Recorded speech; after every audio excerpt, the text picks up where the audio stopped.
Asia Siowo! Witajcie! Dziś pokażę Wam, jak zrobić pisankę ze wstążki.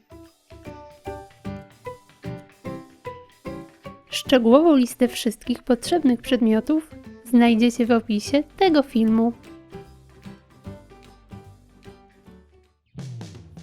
Nacinam jajko przez środek.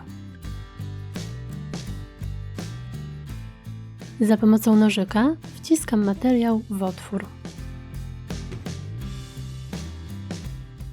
Naciągam dobrze materiał, by nie marszczył się. Odcinam nadmiar.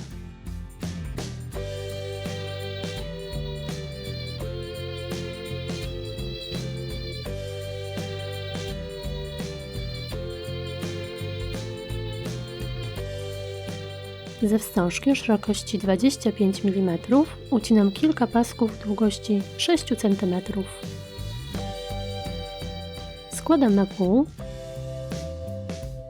opalam krawędzie i zaciskam.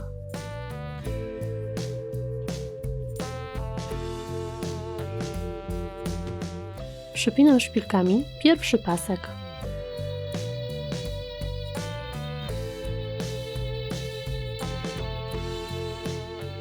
Nakładam i przypinam drugi.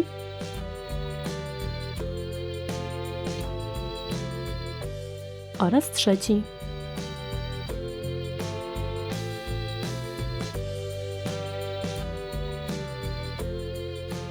Odmierzam odpowiednią długość wstążki i ucinam 3 kolejne paski. Przygotowuję je tak, jak poprzednie. Mocuję po kolei do jajka.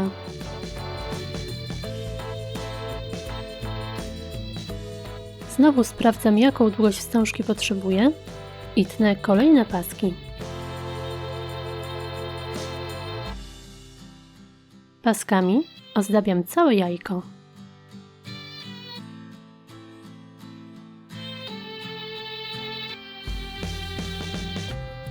Wstążką o szerokości 12 mm maskuję łączenie wstążki z materiałem.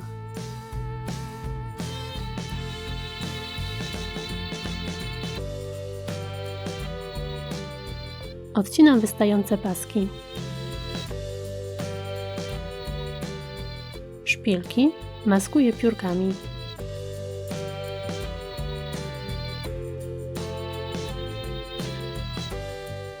Na koniec mocuję element dekoracyjny.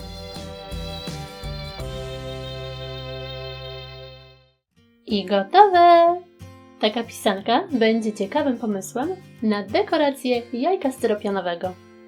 Na środku, zamiast piórek, możecie przykleić inną dekorację, na przykład małe kwiatuszki. Jeśli podoba Wam się taka pisanka, zostawcie łapkę w górę. Pozdrawiam! Pa, pa!